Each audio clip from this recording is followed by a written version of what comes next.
let's talk a little bit about nienteForte and your passion for new music advocacy.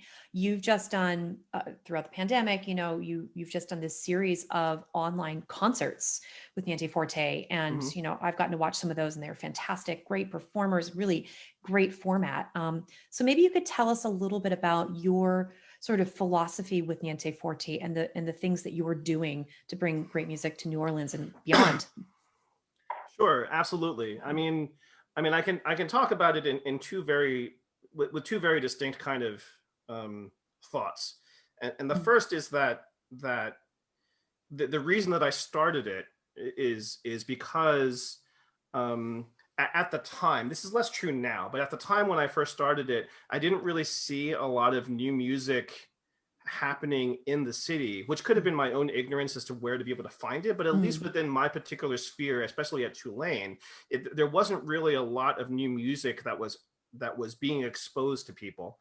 And for me, like like some of this story because of my undergrad, that mm, I started off as a music education major, and I was struggling to try to find my identity as a music mm, education major, and it was only because I went to a contemporary music concert at Westchester and suddenly had my eyes and ears open to what new music was, mm, that I became a composition major, that it led me down this path and led me to become really excited about music again in a way that I wasn't really being excited about. I was feeling really burnt out about mm, as a music education major, right? So, and if it hadn't been for that singular concert, then I could have potentially not been the person that I am now, not been able to express myself in the way that I have now. So a lot of my motivation to try to start and a concert series like that was to be able to offer that sort of experience to people that also maybe would not have normally gotten that sort of exposure. Just to have concerts in the city and just kind of invite my students or invite people in the community they might not be familiar with it and say, look, there's this thing, and maybe you'll discover that this is meaningful to you. And if it is, then even if it hits one person, then mm, that can send them down a train to all of a sudden become either a new music enthusiast themselves, somebody that can help the community in general or become a part of the community. So that was one really big piece of that, is because I wanted to do that.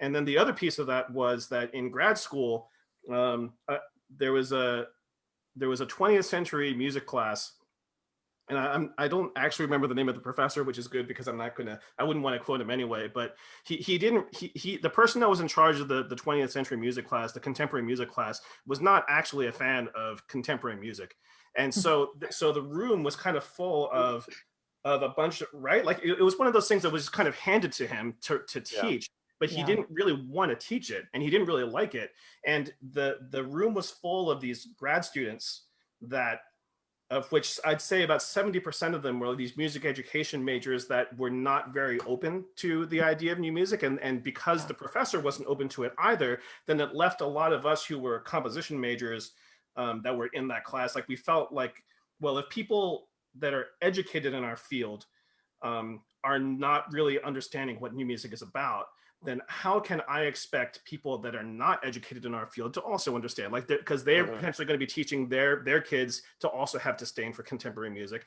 Right. Then that just kind of trickles down and creates a negative atmosphere for everything. So the other piece of me becoming a new music advocate, as opposed to somebody that was just kind of a new music fan and a composer, was kind of like a rallying and a rebellious cry against that kind of attitude, to Mm, kind of say, you know what, new music, it's very wide, it's very open, it is very accepting, and it's also not what you think it is. It is what you think it is, and it's not what you think it is. And to mm, try to categorize it in a way that pigeonholes it into something that you have a negative attitude about and apply that to the whole of new music is an incorrect attitude to have. So it's part of my whole thing is to try to open up the ears and the eyes of people and just kind of invite them in and say, maybe you don't like this individual piece, but check this out, because this is something that's still exciting. This is something else that might be. You can find something for you. New music can be for everybody, mm. and Yeah. that's what nienteForte is really supposed to be about.